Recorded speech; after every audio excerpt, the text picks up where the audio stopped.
So we're on week 3 of these webinars with the Woodworth Grazing Club, and tonight we're going to talk about forage establishment. The past couple Mondays we talked about water systems and fencing, so it seemed only correct to kind of finish the circle with forage establishment. And full credit to Cameron Hodgins, had the excellent idea to do this series of webinars, and it's been well attended, and thanks, Cameron. So if you have a question this evening, as we're going through, just type it in the chat, or unmute yourself and ask the question. This is real informal, and the idea is for everyone to just learn and have a nice discussion. So we'll have plenty of time for questions and discussion. So we're going to start after I'm done with Cameron's going to say a few words about the Grazing Club. We have Susan Kerr here from Crop Insurance, going to talk a little bit about that. We have Alex Griffith from Ducks Unlimited talking about some of their programs and funding available. We'll have a few producers talk about some of their experiences with forage establishment. And then finally, we'll have Ryan Kennart from the Watershed talk about some of the funding opportunities. And, take advantage of this. There's more money available today than there probably has ever been for making positive change on your farm. A good example is the on-farm climate action fund money through the federal government that's being delivered by the watersheds. There's 3 pillars to that: improved grazing management, which includes everything from forage establishment to water systems to fencing, reducing nitrogen, fertilizer, and implementing cover crops. So talk to the watersheds, talk to ducks, talk to Manitoba Habitat. There's a bunch of different options, and make a plan and get some funding to help make some positive change on your farm. So with that, I'll pass it over to you, Cameron, and we'll get started. Sure. Thanks, Michael. And just thank you everyone for coming on tonight. And thanks to Susan and Alex and Ryan for all sharing. And I guess tonight we're hoping the producers will be open and share your successes and maybe even your failures, because just create some of that conversation. I guess I'm just going to reiterate what we talked about last week. And this was just kind of a thought talking with Ryan and Michael, that there's so much funding out there. How do we get the word out? So just kind of between these agencies, we came up with this idea that was, I don't know, pretty quick and easy to do. A little bit about our grazing club. There we are in Lenore, the hub, the metropolis of the Woodworth Grazing Club. Tonight, we're going to kind of focus on forage establishment. I guess we've been very lucky for guys like in my generation to come up and be able to use this drill, see it used in our area, and be able to use it to try different things and that you wouldn't probably normally get to do. And I'm sitting beside one of these guys tonight, and the other one's in Mexico, probably tanned right up, but there they are on the screen, Robert Alexander and Pat Waller, who are pretty instrumental in getting the drill and keeping it going and making it happen. And I can't thank them enough to realize how lucky we are to keep this thing going, the Grazing Club as well as the drill. So thanks to both of those guys. They don't like taking kudos, so I'm glad this is recorded. But no, this is our 1590 John Deere drill, and Robert and Pat are the experts, so I'm gonna miss something for darn sure. How long have we had one, Robert? Well, this one this is what, the fourth year we've had. This is our 10th, and Ducks Unlimited got us started probably 30 some years ago with 3-year deals, and we were leasing them at that time, and we lease them for 3 years and then get a new one. So it's quite a few years, and over the years there's been quite a few acres sowed. In one year it was over, getting close to 3,000 acres. I think it was 2,800. It's gone down since then, whether there's less forage or what, I don't know, but it's been very good, and Ducks Unlimited have been very good at helping us buy them and keep them working and giving everybody, tell them what they need to be maybe sowing that would help the ducks, but also help themselves. Is that enough to start with? Yeah, I think so. What do we do? Probably about 1,000 acres every year, Robert, on average. Yeah, yes, it's around anywhere from 900. Like it goes up and down like a yo-yo, and in the last few years, probably 900 to 1,000 would be the average. I think a few years ago, I think it got up to 1,400 again.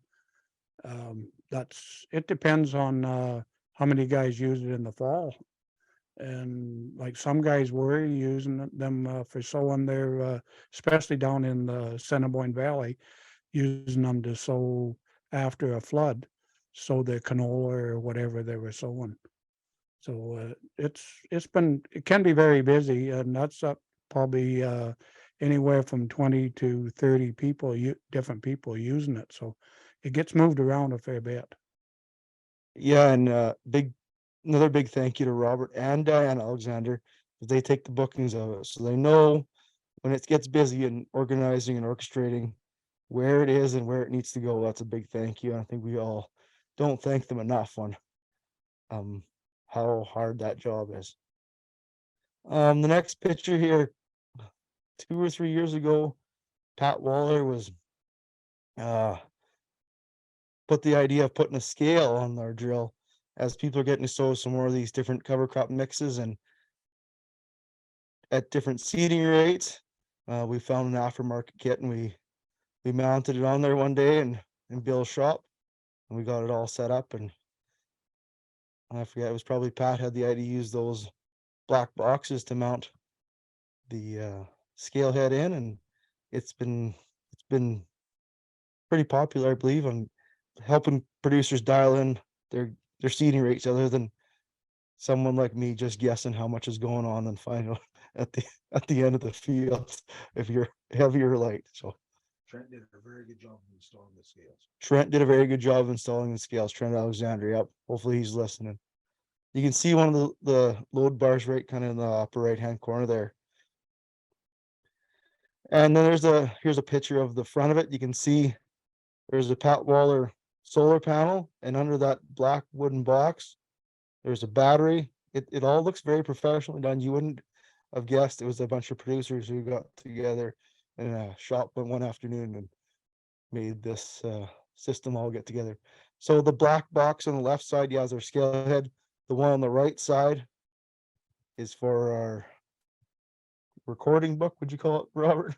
Yeah, it's a recording book. People are supposed to write in it, and we try to get them to say how many acres they've used in it and where they had it set and what they sowed, so somebody else can look back on it and maybe kind of get close to what they want by looking at what somebody else has done.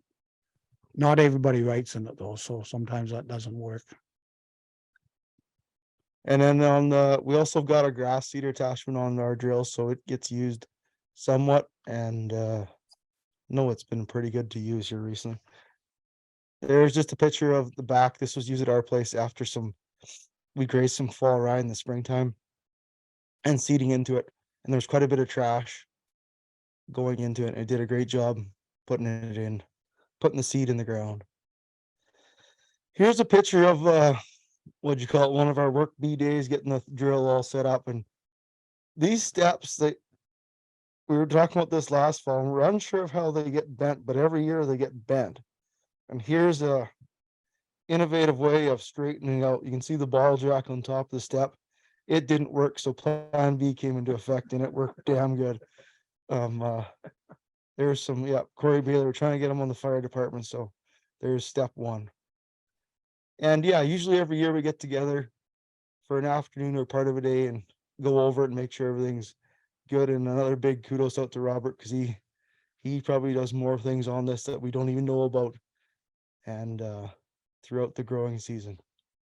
But that's all we got. I guess we're just lucky to have it, so thank you very much. And I think we're going to go on to Susan, are we? Yep. Okay, so welcome tonight. Thanks for having me. I'm Susan Kerr with MASC based out of Brandon. So quite a few of you are familiar with me over the years. I was the old agent in Verdon, so you've run across me before. So Forage Establishment is one of our easiest programs that we've got. Cam, if you want to change her, perfect. So you're covered for your crop to establish above 75% ground cover within the first year of seeding. And seeding has to be between spring planting is, well, from spring till June 25th. And then we also cover some fall plantings of perennial grasses, excluding perennial ryegrass seed, but we also cover alfalfa, sainfoin, and clover. And that has to be seeded on or after July 25th, but no later than August 15th without a companion crop. The spring seeded ones go with a companion crop. And then for the perennial ryegrass, fall plantings must be seeded on or after August 10th, but no later than September 5th. So a few dates to keep in mind if you want to change the, perfect. So we've got two options. The first one is the high dollar coverage, and it's $80 an acre, and it costs everybody the same, $6.50 per acre in premium. If you want to go to the next one. And the low dollar coverage, $40 an acre, and it's $3.25 per acre for premium. If you go to the next one there, Cam. So how does it work? You've got to have it selected by March 31st, along with any other crops you want to cover. March 31st is the deadline. And then you report your seeded, your FEI crop, as we call it. You report that in the springtime on your seeded acreage report before June 30th. If you have a cover crop, it's got to be seeded within 3 days of the cover crop. So generally, most guys I've seen it comes in, they're seeded on the same day. But if you don't have it seeded within 3 days, we'll come out and do an inspection just to make sure it's looking good at the time of seeding. You want to change screens? So then what? So if any point during the full year you think your crop isn't going to establish, phone the service centre. And with anything, even if you're not sure if you want to work it up, just phone and talk to us. There's nothing worse that you can do than not phoning us and then afterwards finding out you should have, and you could have had a claim and potentially some money coming to you. So if it's 75% or better ground cover, there's no claim. If it's less than 75% ground cover, you've got two options. One, you can destroy your crop and receive 100% of your coverage, or two, you can leave what's there and then you can overseed it and get 50% of your coverage. So if you want to go to the next slide there, Cam. So destroy it 100%, you get $80 an acre or the $40 an acre. Go to the next screen. And then if you leave it, it's 50%. So it's either $40 an acre your claim would be paid out at, or $20 an acre.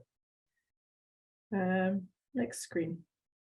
So then to make a claim, you've got it until June 25th of the following year that you seeded your crop to put in your claim. And it is based on ground cover. So we would come out and have a look at it, and you can decide from there what you want to do. Is there any questions? I know it was very quick because it's a very simple program for us. So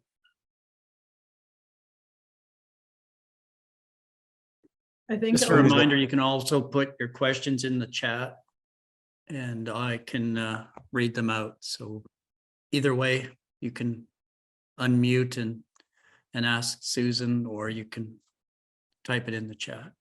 I think this works really well with what Ducks Unlimited and the watersheds are doing, because you're covering your investment with them. So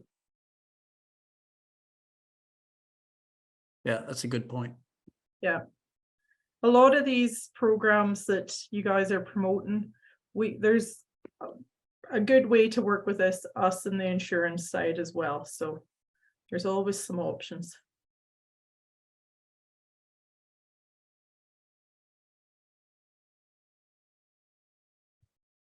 No questions for Susan? Somebody's got to stump her on something.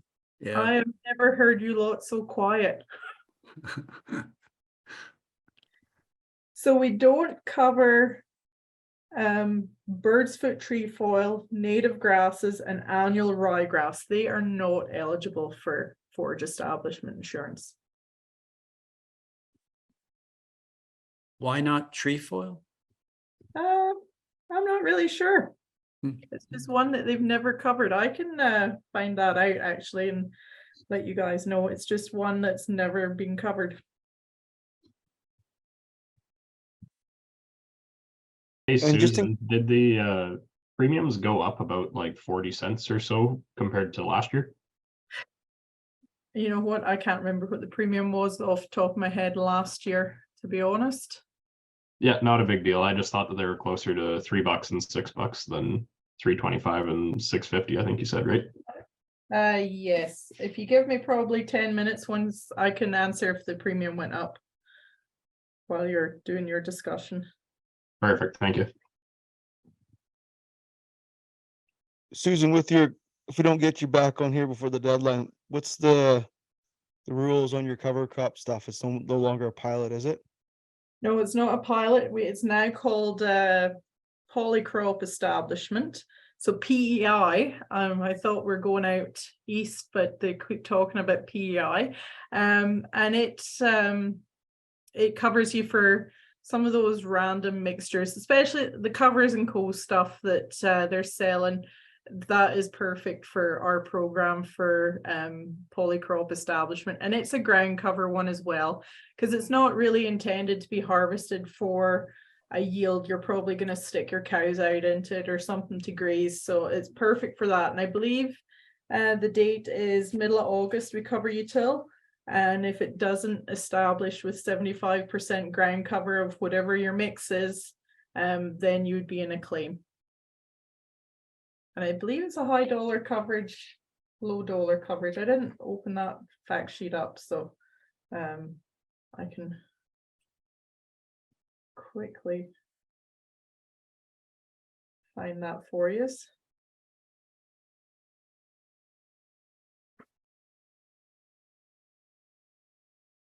Going Good to job. the that's what coverage for seed production, the crop insurance didn't even cover because I was told that there was less than 5,000 acres in Manitoba and crop insurance. Hey, Joel, is that you? Yeah, that's me. Hey, Joel, we're kind of losing you. If you maybe speak a little closer to the computer, we were kind of losing you there. Try again. Okay, can you hear me Little better. now? A little better? Better That's now? better. Yeah, that's better. Yeah. Okay, a little closer. Yeah. Even having seed production didn't cover because I was told that there was less than 5,000 acres being produced in Manitoba, and crop insurance couldn't be bothered dealing with that. So yeah, so Yeah. Did you catch that, Susan? No, I didn't. No, we still kind of lost you. Maybe there's a sweet spot and then you're good. And then we lose you. Maybe type it in the chat if you could, Joel, Yeah. and yeah. try typing it. Yeah. Thanks. If So you turn off, Joel, try turning off your video and then I think it may be a bandwidth issue. So the polycrop coverage, I stand corrected, is August 31st, the coverage ends. And it's $40 or $80 an acre as well for coverage. Thanks, Susan.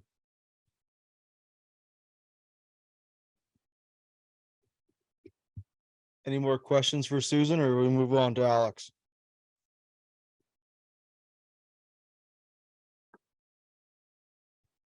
well, we can move on to Alex. If anyone has a question, I think Susan will stay on the call and For sure.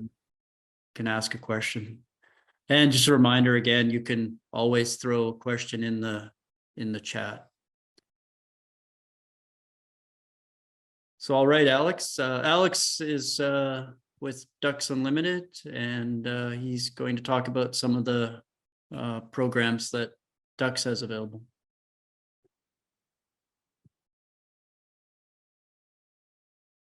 Thanks, Mike. Sorry, just trying to Yep. the screen share here going. And let me know when you guys can see that. I'm starting to see it. And Yep, do you have it's the good. full screen picture of it too, or the one Yep. that you can see? It's Yep, it's good. perfect. Oop. Alrighty, so yeah, I'm Alex Griffiths, an agrologist with Ducks Unlimited, and I'm here to talk about some agronomics of forage seeding and then some program offerings that Ducks has for any time that you're sowing down forage. So for starters, one of the most common questions that I always get asked is what species should I be sowing into different field conditions? And Manitoba Ag put together a really good forage species adaptation guide that's just a fantastic reference for this. If you're planning to sow an area that's like prone to flooding, for example, instead of doing a standard alfalfa and meadow brome, something like bird's foot trefoil and tall fescue or tall wheatgrass could be a better option for you. And this is very easy to find. All you got to do is just type Manitoba Ag Forage Adaptation Guide into Google. So my colleague Charlotte Crawley made a document with tips at establishing forages, and it has 13 bullet points. All of them are important for a good catch, but for the most part, you can kind of narrow it down to 5 points that can get you from a good to a great establishment. And those 5 are starting with a clean field, early seeding, heavy seeding rate, no cover crop, and then seeding with phosphate. And in the next couple slides, I'll show some examples of that. So the 2 pictures I have on the screen currently are the most common forage seedings that I see in the fall. And these fields had a standard alfalfa brome timothy forage blend seeded with a low rate of cover crop, like 1 bushel to the acre of oats or barley. And that was cut in August as green feed, which leaves you about 4 to 6 weeks before freeze up for the perennial forage to regrow with no competition. These fields were clean, they were seeded early, and they were seeded heavy. So they hit 3 out of the 5 and became a pretty decent establishment. Probably about 75% of the fields that I look at have similar management to this.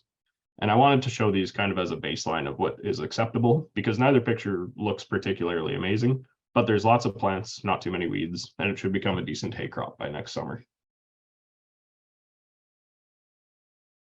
Now here's one field that failed an establishment inspection this fall. This field was seeded on the 3rd week of June, which is late, but it actually wasn't the root of the issue. The main problem here is all the oat seeds on the ground, as the producer seeded a full rate of oats at 3 bushels to the acre, left them to be combined with the late seeding was about the 2nd week of September. And then as a result, all the moisture, sunlight, and nutrients went to the oat crop, leaving very little for those poor tiny seedlings. An interesting thing to mention here is that our establishment criteria is pretty similar to MASC's at 4 plants per square foot. And by that definition, this field would be a pass. But an alfalfa also needs 3 trifoliate leaves to be winter hardy. And like Susan was saying earlier, you need 75% ground coverage. So we're a little off on that one.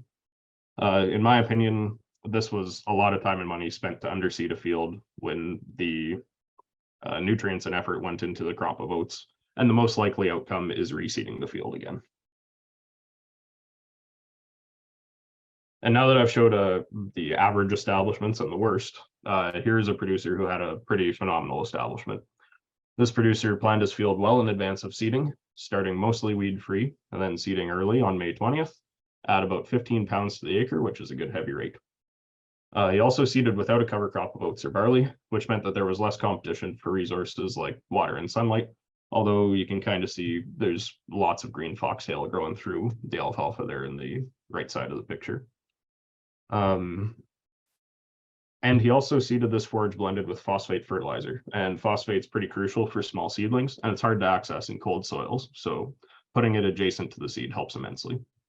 When you put a focus on all the agronomics of a forage seeding, the difference between a mediocre catch and a great one is truly staggering, as this field looks like a mature stand and it's really only been in the ground about 3 months at this point. Not only did the field yield very well for a first-year stand, but that increased production will be seen throughout the stand's productive life, as full ground cover makes it harder for weeds to become established and reduce production as the years go by.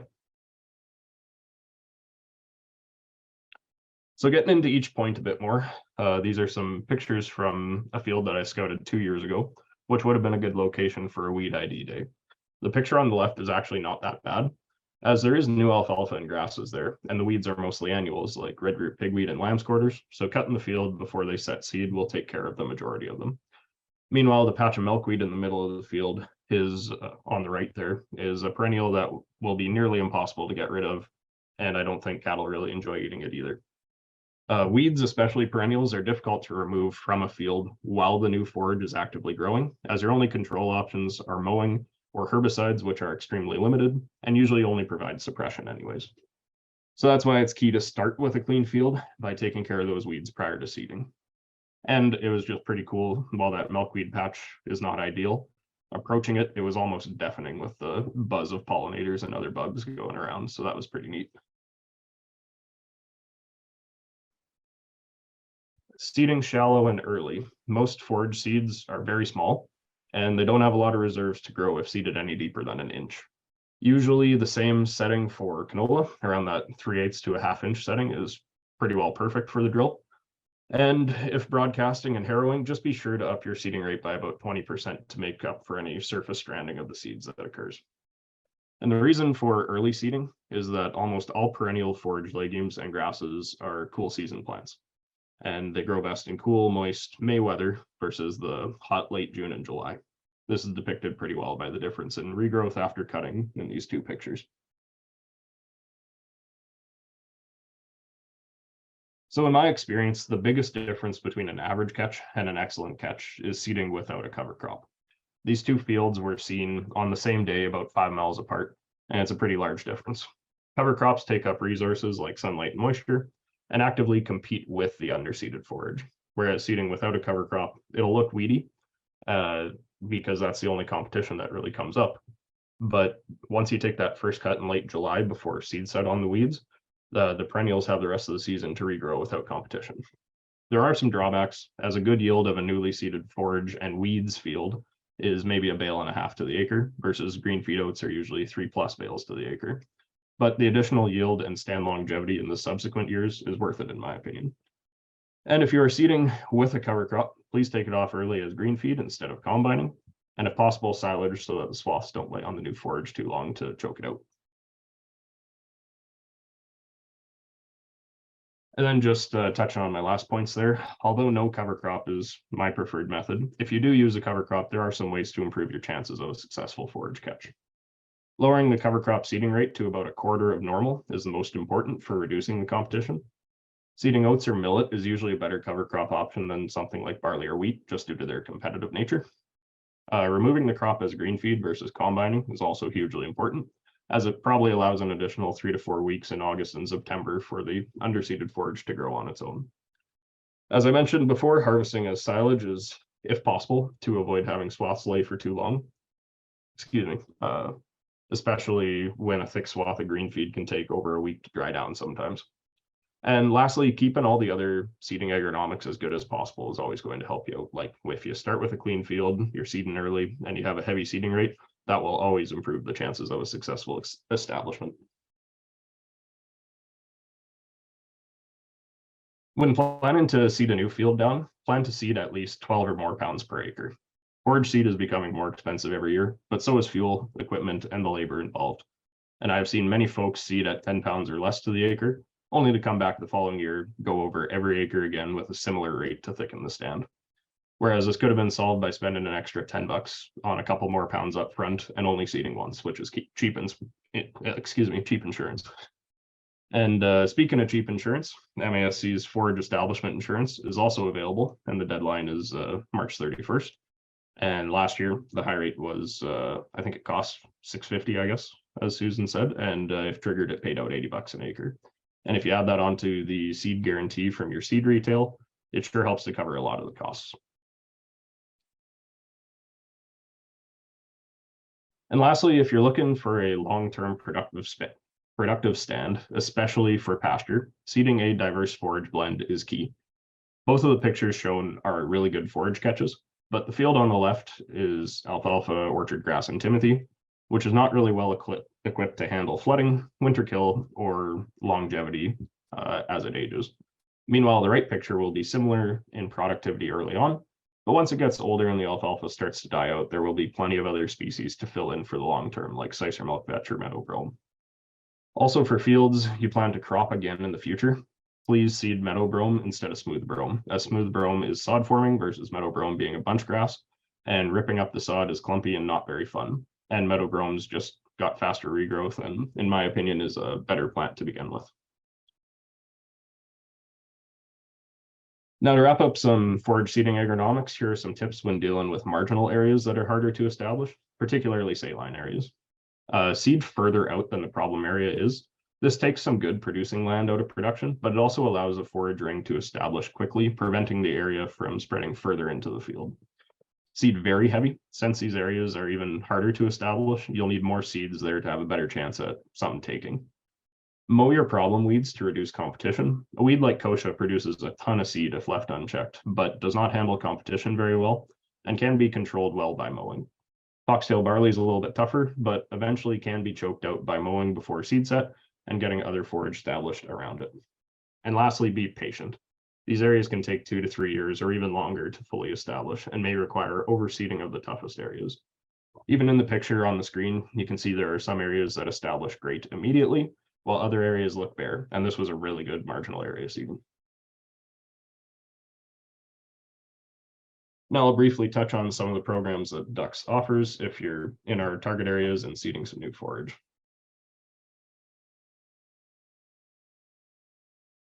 The forage program is our main one, which now pays $125 an acre on a 10-year term in a one-time payment. The payment happens once the field is determined established and the agreement signed, which is in the fall and winter time. You can rotate the acres anytime after 5 years, meaning the field you seed originally can be annually cropped as long as you sow down roughly a similar amount of acres anywhere else on your farm. If you use a nutrient seed, you can get an additional $10 an acre for doing so, but any seed is eligible as long as it establishes, so work with your preferred and local seed retail. We also cover your forage establishment premium and an additional $10 an acre if you attend a forage seeding agronomy session, which includes today. The marginal areas program is for seeding down unproductive areas of your farm to forage while continuing to annually crop the rest of the field. This is for those saline or compacted or alkali areas where you're just not earning the yield to justify the cost of inputs, or just hard to access areas that don't agree with the size of today's equipment. The MAP program now pays $200 an acre on a 10-year term. And since these areas are usually wet on a dry year, both spring and dormant seeding are eligible. As with the forage program, you can use any seed mix you like, but Ducks also has a seed mix available that we can supply you with, and we just take the seed cost off of the $200 an acre at the time of signing the agreement. And I highly recommend our saline mix as it's worked really well the last 3 to 4 years in some very unproductive areas.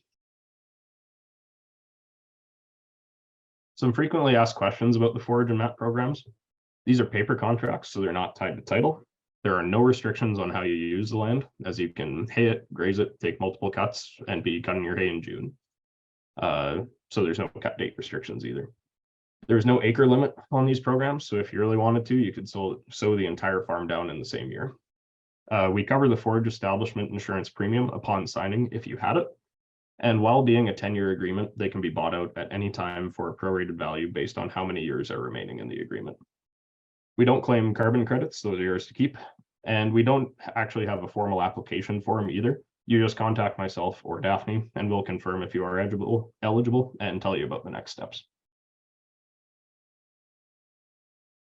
Lastly, to wrap up, we're piloting a new program this year called our sod seeding program. This is for older established grass pasture stands that are less productive than you'd like, but you don't want to rip up entirely. If you seed legumes directly into these fields, we'll pay you $35 an acre for a 10-year agreement, saying it'll stay in grass for those 10 years. And we've been doing sod seeding on ducks land since about 2015, and so far we've had 100% success rate, but it takes anywhere from 2 to 5 years to really see a big difference. And some of the best management practices for sod seeding, you can reduce your seeding rate compared to a new seeding to about 8 pounds to the acre.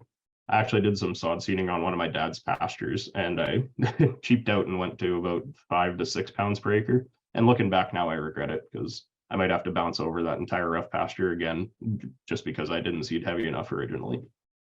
Typically, grasses do not establish well into existing grass stands. So alfalfa, cicer, bird's foot, and clovers are much better bang for your buck. Sometimes very small grass seeds can establish, like orchard grass, but that's usually under pretty specific conditions, and it's still more variable than a straight legume seeding.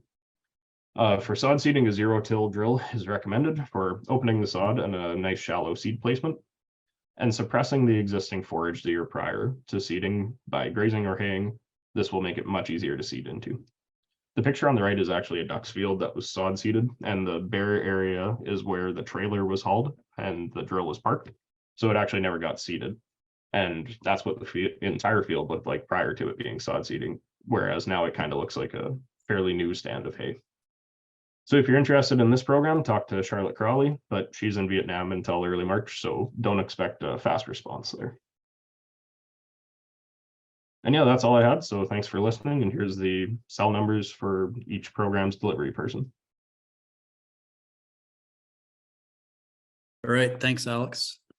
Got some questions in the chat, so let's just go through those. Are many producers using tillage, broadcast, harrowing, and packing? So, kind of conventional practices versus press drill, which I think is meaning more like a zero-till operation. Mm-hmm. And the comment is, I've tried both and have had success with both. So I don't know what you'd want to say to that, Alex. Yeah, I'd say it's probably still pretty close to 50-50. A lot of guys do Right. Balmar harrow, and if you do it correctly, there's no issues with that being a successful avenue to get a forage establishment. Yep. Okay, good. Comment about saline areas that Courtney Tall-Fescue has worked very well for them. Yep, yeah, tall fescue is a really good one. I actually think it should just about be added to every mix. It's pretty versatile, grows in a lot of tough conditions.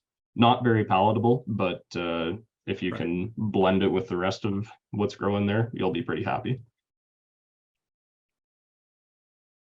Yep. Any more questions? Type them in the chat or just unmute and ask Alex.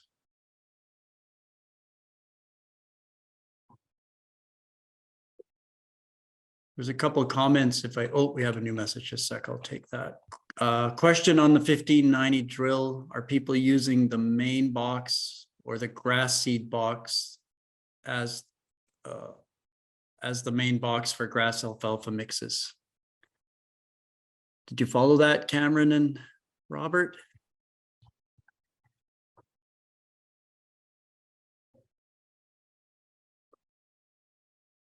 Usually use the seed box. But yeah, we usually use the seed box, and you will have to mix it. Like pretty well, nothing likes to sow brome too much or any of the real light grasses. So you need to mix it either with oats fertilizer, or well, we don't like fertilizer in the drill. Some people do that though. They mix fertilizer in the grain box with the grass seed, Like a little bit of phosphate. just so you can get to sow it. Yeah. But Okay. the seed box will not sow the grass seed by itself. You have to you mix just need it with something. something to move it through the drill. My dad Ed here, he's too chicken to get on here and talk, but he's done some seeding for land reclamation stuff for the oil field, and what they've done before and so on Forage is they'll use rolled oats just so it won't just to get it to flow through like Robert was talking about. And he was texting me today about it. He said the place, the yard we're at right now, the old fellow George Taylor, that's what he used to do to slow down the rate when he was sowing forage a few years ago, hey, Robert? But I don't know if that question's for us about how do you control moles, but if that is for the Woodworth Grazing Club, I'll maybe let Yeah. Robert speak to that one. Go ahead. Yep. Moles. Don't grow alfalfa. That'd be one way, but, you know, I don't really have any good way, you know, there used to be, an ideal way of, burying poison in the, and put it into rows. But that didn't turn out too good because the antidote was in the, alfalfa roots. So there is no real good way to get besides, trapping them or on 5 years, keep moving your alfalfa around. That would maybe be the best way. The grazing club does have a nice implement though for leveling molehills, right? Yeah, we have a molehill leveler that we rent out as well.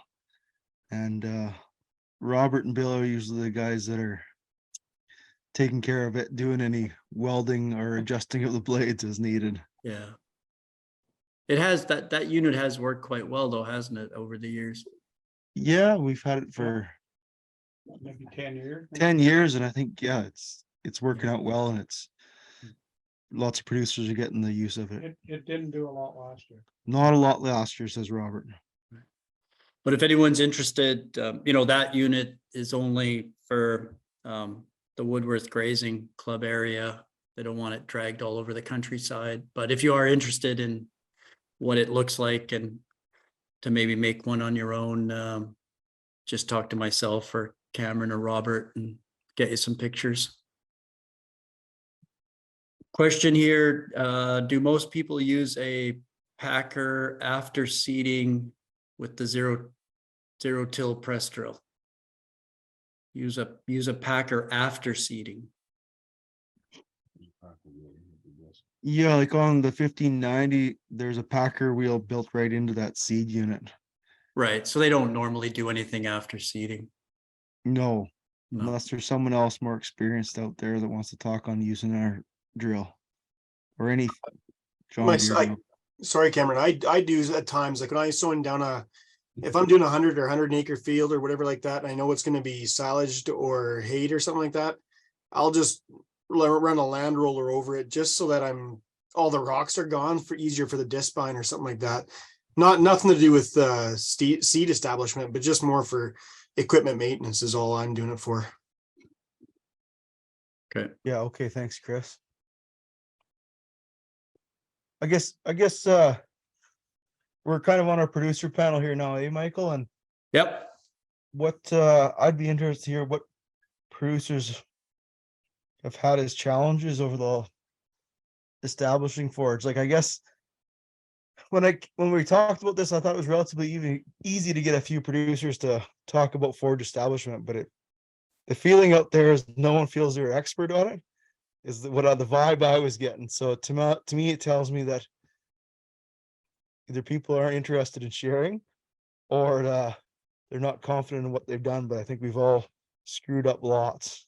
And if they would be interested in sharing what's worked or not worked, I'm going to pass the mic off to Robert here because he's tried lots of different things over the years with different types of machines and different strategies. So ask him lots of questions, everybody.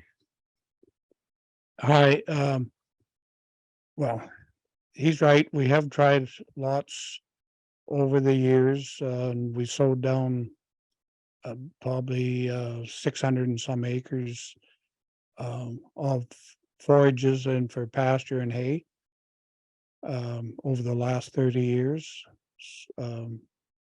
Some as early back, we started sowed pasture down in the very early 80s. And in the late 80s, we switched to zero tail drill. We used a Morris hoe drill.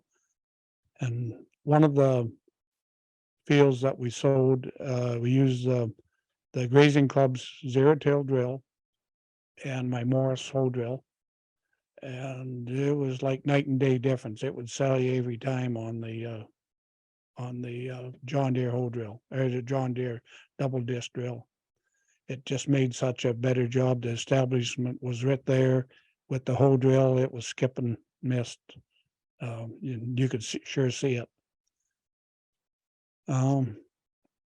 On sowing different forages and stuff, in the last few years, we've tried to sow into the old stands. Everything on the farm is 20 years old to 30. So we sowed alfalfa in the fall of 21. We had that rain. So I went out on Bill's farm and sowed a few acres of alfalfa at 3 pounds the acre into the ground wasn't froze. It was in November. It was just of 21.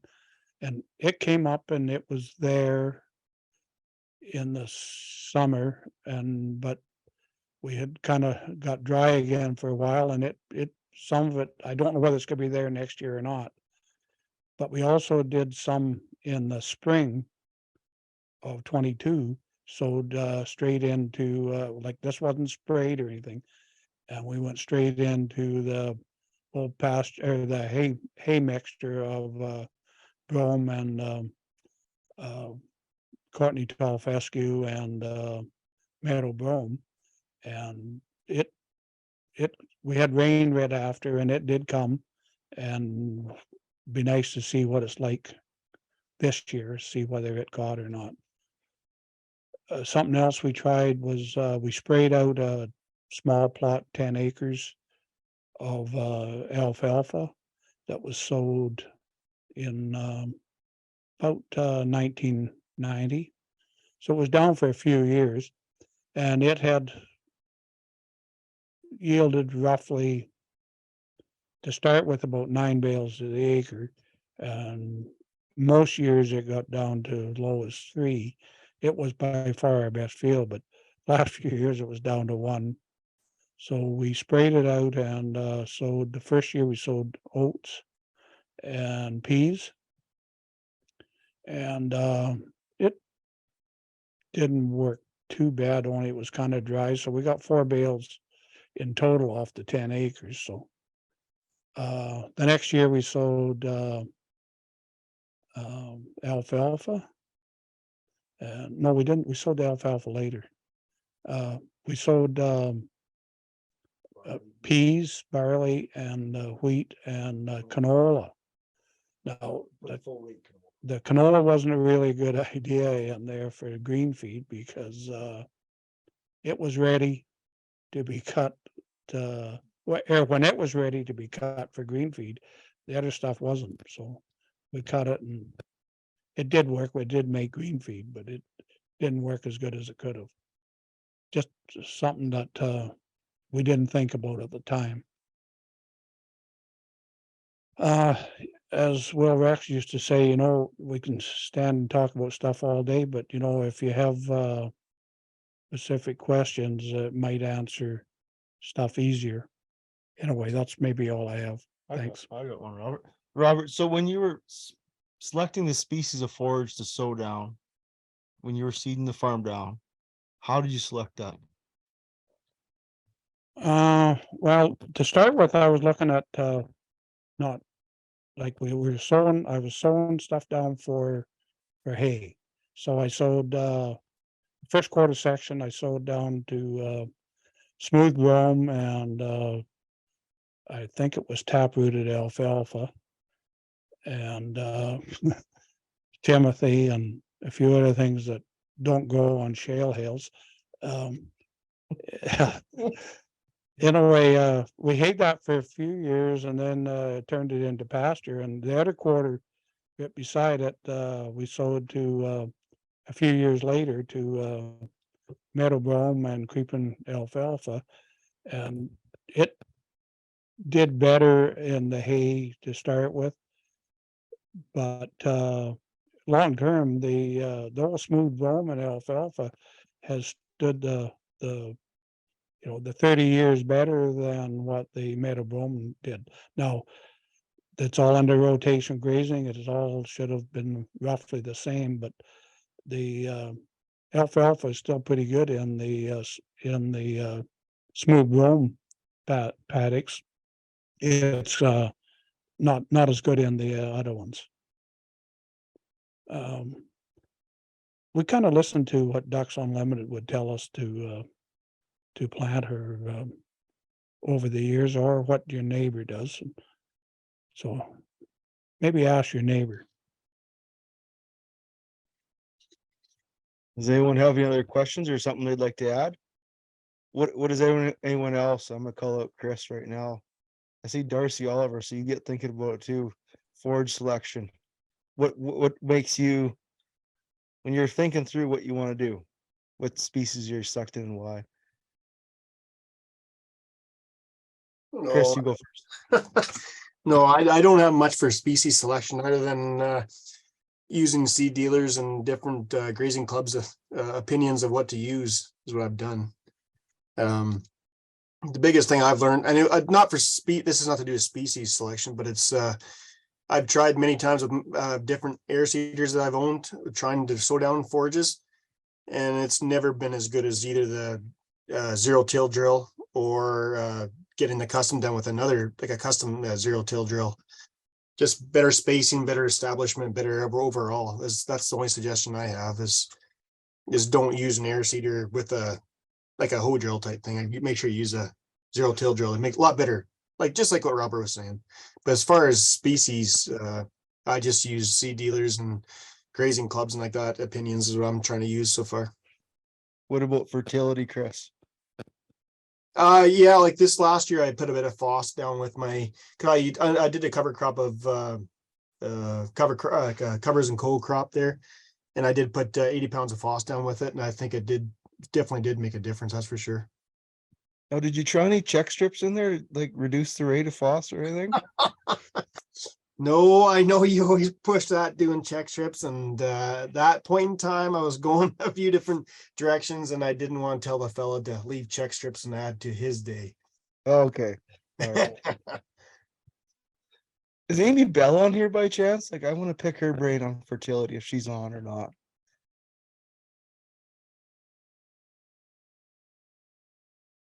No? I don't Is think it- so, Cameron. Darcy, do you have anything to add about forage selection? You've sowed lots of forage over the years.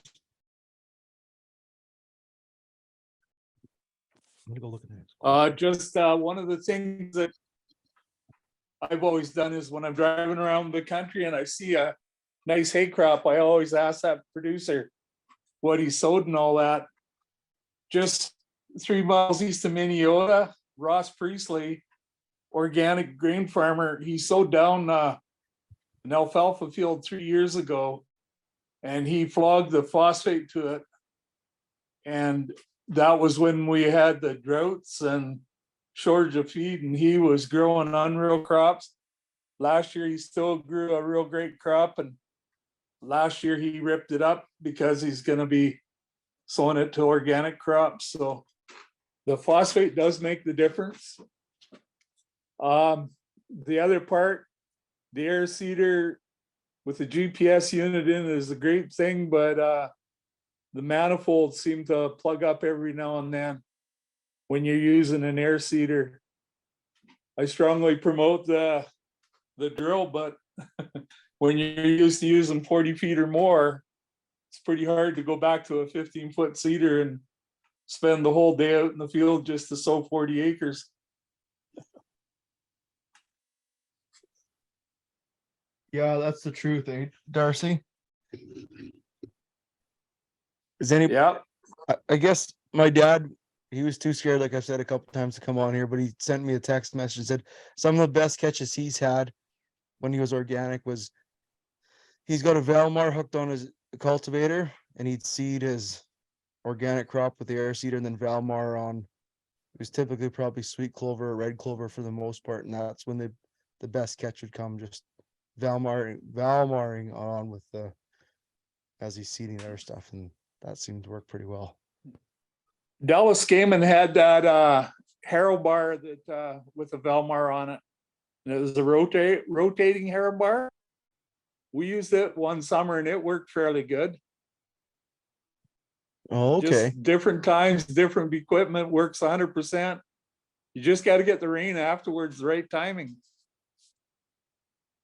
Moisture. I've had more screw ups than good luck, I think, because of moisture. Does anybody else have anything they'd like to share or ask or? There is a comment in the chat, Cameron, I'll just read out from Brian. Seeded into wheat stubble with a John Deere 1590, had some foxtail barley issues, so burned part of the 105 acres. I think he means actually like burning, like lighting it on fire in the fall, not glyphosate. Got a much better catch on the burnt stubble than the wheat stubble. If I did it again on wheat stubble, I would bale the wheat chaff versus chopping and spreading. So that's an interesting comment. Okay, I guess we can't have a Woodworth grazing discussion about foxtail barley without having Harry Ellis discuss Garrison creeping foxtail. If you guys want to know anything about it, you'd think he's a salesman for it, but he's done quite a bit with it and improving some of his low saline areas and even just broadcasting it, right, Robert? Yeah. Yeah, I forgot all about that. Harry, he started off, he bought a bag, it came from the States, 50 pounds. It filled the back of his truck, like it was fairly light stuff. And he broadcasted out in foxtail areas and lots of areas. And, you know, it kind of kept reseeding and stuff. And I've been out in some of his paddocks that were all foxtail years and years ago, and you don't see no foxtail now. It's all this other stuff growing. Like, and the cows like it. It gets a little stocky, it looks like to me, but it's sure as hell a hell of a lot better than foxtail barley. Yeah, I think on those like highly saline areas, Garrison foxtail is definitely a winner. Like, it was developed out of North Dakota. They named it Garrison after the Garrison Dam. And I think it's now fairly commonly available and a good one to put in any saline forage mix for sure. Another comment here, I seeded heavy, 15 pounds an acre with phosphate, no cover crop, and seeded early. Auto steer GPS would have been nice, as very difficult to see where I had been with the last pass. I think that's more from Brian. So I think he's just saying that 1590, you can't hardly see where you've been. There's that little disturbance. And then Brian said, yes, it was fire. He meant not a burn off, but literally burning.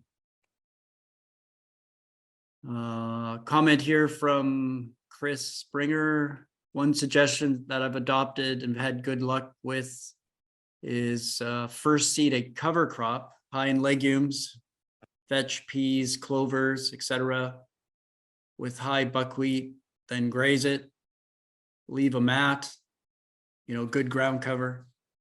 And then next spring, seeded diverse grass legume blend with 1.5 bushels of oats for green feed. That's really good comment, and something that we've been recommending is if you think about it, you're taking potentially a piece of ground that's been, say, in crop production for long, sometimes decades or many decades, and then you immediately go into a perennial and hope that poor perennial can kind of get going in that cropland situation, and it's not always successful. So the idea with the cover crop and grazing is you're almost like jump starting a little bit of biology, and then you go into a perennial forage. So something to keep in mind is a year up front. You can go with a nice full season diverse cover crop. Graze it if possible, but even if you were to cut it, and then the following year go into perennial forage. Yeah, is that Corey Bailey on here? I got a question for if it's Corey Bailey. Yeah, there is a Corey on. I don't know. It doesn't say Bailey, but it. Might take him a minute to, or might take a minute to unmute here. Okay. Corey, can you? I can unmute him. Well, I Corey asked him. Bailey's done some interesting stuff establishing forage, and I forget we've toured his place a couple of times. I look back in my text messages to Corey. No, not the stuff we stopped at this summer. I don't think it is. No luck so far. Okay. Asking him. I'm asking him to unmute, but that's all I can do. There's a question here for Chris. Chris, when did you graze? Early or late in the year?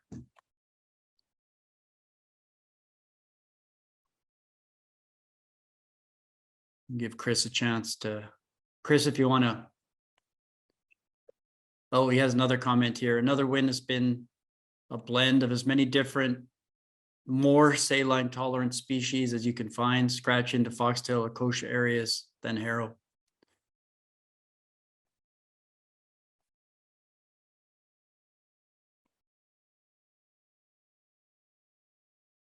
And then ignore it and be patient.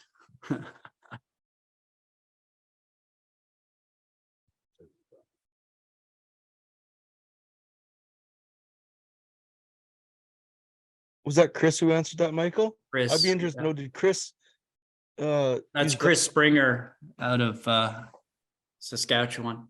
He answered here. It's he grazed it late in the summer and then let regrow into the fall.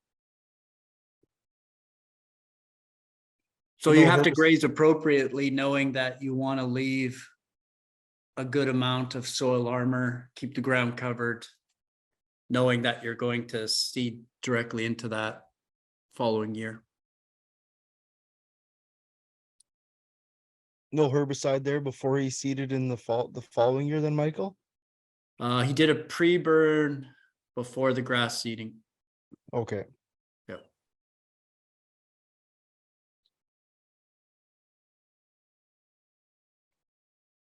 Yeah, I'll read what Corey sent me. We stopped for on the grazing tour this summer at Corey Bailey's field, and he sowed forage the year it was dry. What year was that? 2 years ago, 2020.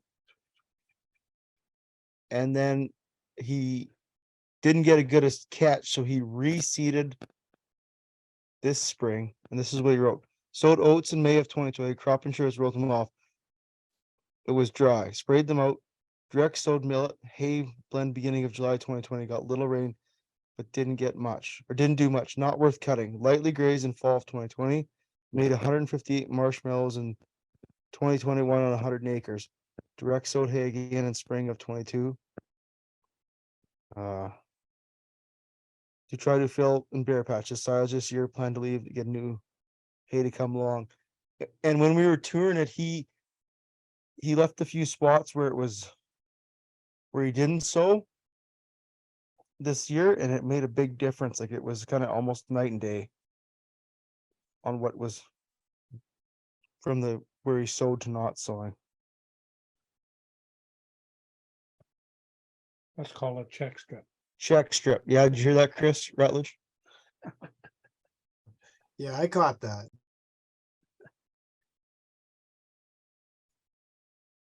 I'm gonna pass the mic to Trent Alexander. He's tried some forage establishment stuff. Trent says he has nothing.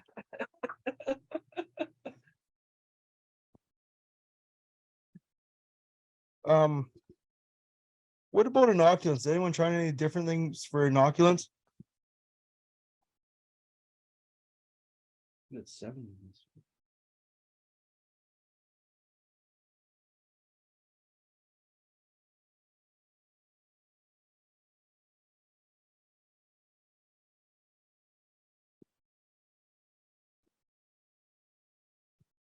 There's Alright. also other options beside, specific legume inoculants, like, biological seed treatments like Eco Tea that could have some usefulness.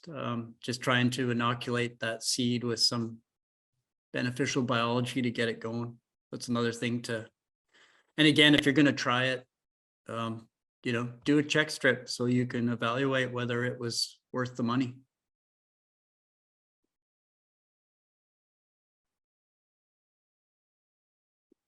What about you, Robert? What did you do for weed control when you're slowing down stuff? Oh, well, used to spray Roundup on it, or tried to, I had one field, it's on Bill's now. And, got it custom sprayed, and 3 years in a row, they run out of Roundup and missed a patch right down the middle of the field. Anyway, it's, I think you need that burn off. No, that's something I never did, was put phosphorus on with the seed, but it sounds like that's a good idea.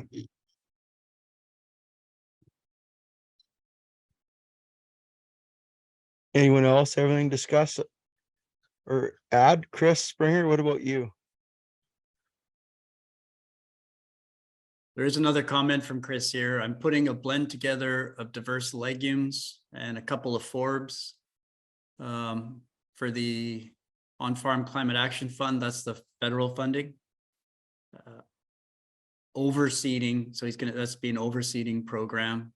Has anyone had successes with specific species and timing of overseeding?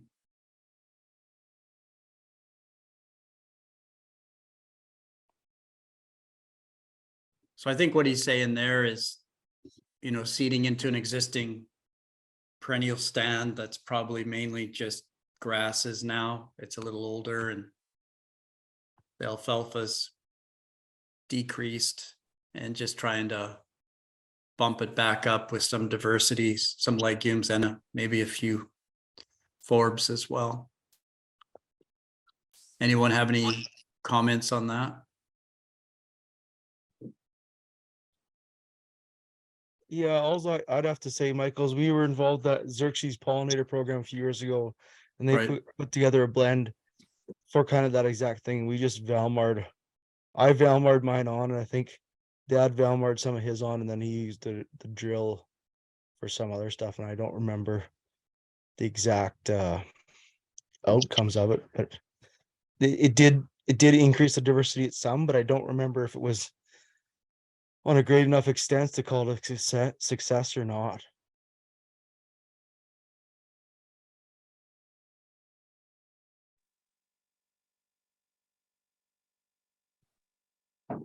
Corey's on. I don't know if this is the Corey you've been Yeah, talking about. he Hammer. would he might unmute if he needed to. I guess that Xerxes pollinator program, it came from the States. I don't know for sure if it's still running, but I think some guys in our local area had got some seed and a little bit of funding to go, like, to seed their seed to go to get it on last year.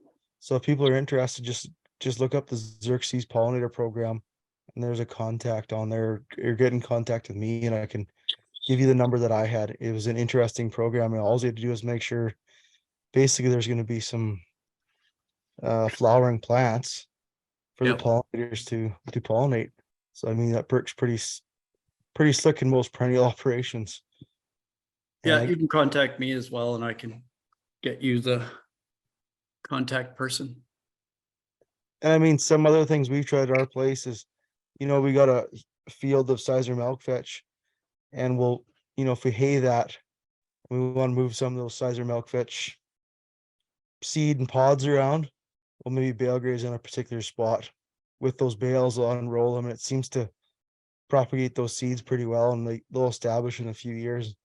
That's how sometimes we can move it, but I guess you got to be careful. You can also maybe move undesirable species around as well doing that.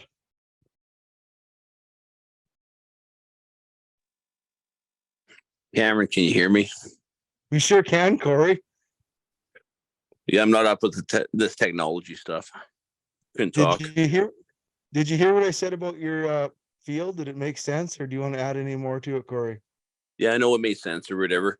Hopefully this year. Well, it was coming half decent in the fall, so hopefully this spring it really thickens up the field a lot. So maybe just reiterate what I said, because I probably mumble a lot. No, you pretty much hit it right on the nail. That's what all happened. I have had before. Well, you guys have seen it this a few years ago on that piece down in Eternal Springs. I had about 40 acres of brome grass. It was about a bale the acre I was getting off it. I went in there with a zero-till drill and sowed straight alfalfa into it without spraying the brome grass out. And like 2 years later, I was up to 4 or 5 bales the acre. It's on sandy ground, but just the timing and everything, it worked out pretty good for me there. Oh, okay. When did you seed that, Corey? It would have been sown like, the end of May, beginning of June or whatever. So the first year the alfalfa was coming a bit. Then the second year, yeah, I was up to 4 or 5 bales the acre. So, and I broadcasted some fertilizer on it too before I did sow it. Oh, okay. But it worked out all right. You realize, Corey, on a younger generation, you're a forage established expert on the younger generation. So we're really lean on you. So we really appreciate you sharing your insights. Yeah, no, I have lots of screw ups. I just don't want to tell people about them. Well, you've had quite a few successes down there doing different things with forage, Corey, on different types of land that you're farming from, one farm to the other down there. So you're doing a good job. What about you, Corey? What are you doing for fertility when you're putting in forage? I've just been trying to sow the alfalfa. I've got a couple grass fields that I can't break up or shouldn't, and I've just been trying to sow alfalfa into the grass fields without spraying them out, just to thicken them up. That's all I've really been doing lately. Okay. But yeah, I haven't sown anything really new, except for that one field you guys saw last year. And what was the rates on that field? Do you remember, Corey, on that when you're I'll call it overseeded that field? I went back in like about 10 pounds the acre, give or take, or whatever. When I tried to rejuvenate it, it was about 10 pounds the acre. Oh, okay. So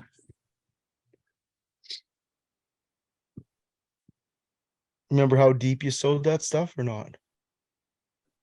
the shallow, what is it? The shallow 1/4 inch on the zero-till, 1/4 inch or 1/2 inch, one or the other. Yeah, 1/4 inch is what you aim for. I don't know whether kind of depends on the soil conditions and the way you have the drill set. Yeah, it was a shallow. It. It was the shallowest I can get it, so it would have been 1/4 inch then. Yeah.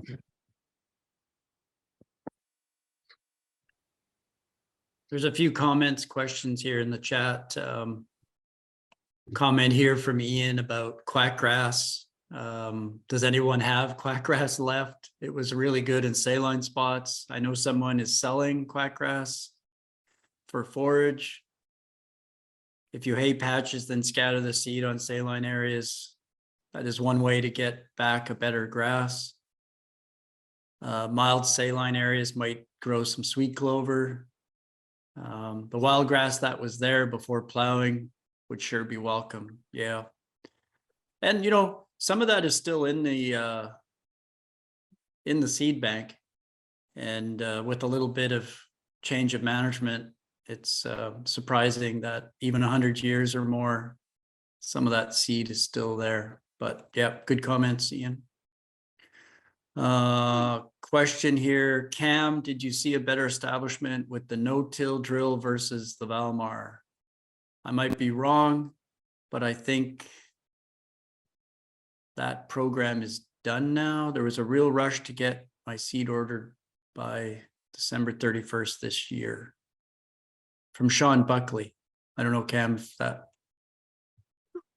Yeah, I'm not sure if the program's over. Sorry, you guys, but it was a good program. And I really don't remember. I think the no-till drill probably had a better success rate.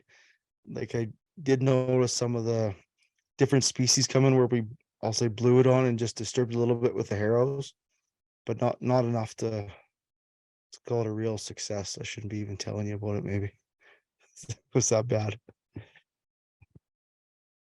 But I guess in talking about the saline stuff, that Steve Applebaum was up. He works with Applied Ecological Services out of the States. He was looking around. We were going for a tour or some stuff, and we were driving by a saline area, and I was quizzing him kind of these exact questions on, what should a guy be doing here and seeding. And he goes, so he says, we're in the side by side. He says, stop. So we get out and we look, and he says, just look what's going on the periphery of those saline areas, and sow those similar species and let them come in. And it, we want to complicate all these different things, but it really gets down to simple, like those simple things. Just look and observe what's actually going on the landscape, because we can have maybe something going on over the Shell Hills where the Bill and Robert and I are, and we go over where Trent is on top of the valley, Trent and Chris Rutledge. It's just that little bit different of area that's gonna change different things. So It's way prettier over here. that's right, Bill. It's way prettier over here. Is there any more questions? I don't know if Ryan Knart's on the talk here tonight to talk about the programming, I don't see him. No.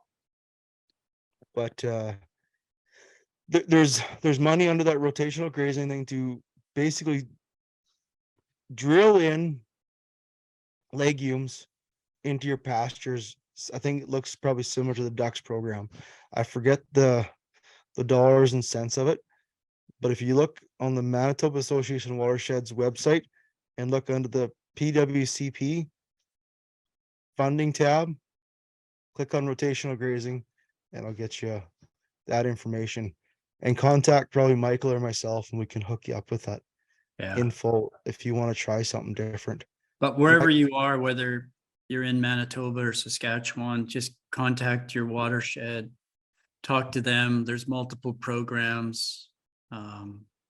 Just there seems to be, even with internet and social media and all the rest, a lot of producers not aware of what's going on and funding that's available. So, just get up to speed and take advantage of the money. Yeah, contact your watershed if you want to do something. Yeah. Or ducks or Or Manitoba ducks Habitat. Manitoba Habitats. There's a number of organizations. So. Does anyone else have anything they want to ask or share? It'd be maybe a better question. Does anyone want to share? I guess I always contemplate, you read lots about alfalfa autotoxicity. Does anybody have anything that they'd like to talk on that? No, I don't. Not on that.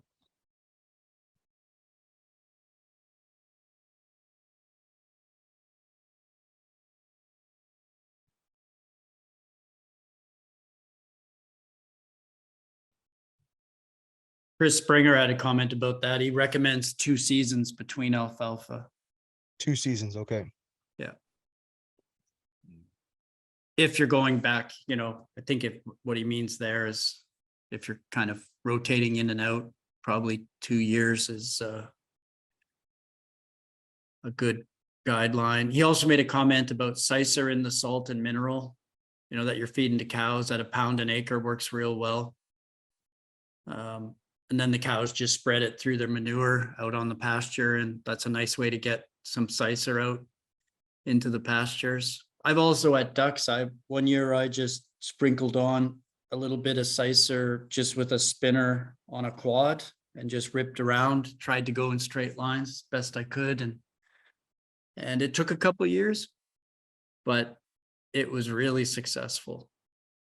So putting legume into existing forage stands can work quite well. And there's lots of diversity of perennial legumes, right, Michael? That you Well, can- yeah, you've got, tap rooted and creeping rooted alfalfa. You've got Sicer and Sandfoin and all the clovers. And so, yeah, you've got a number of options.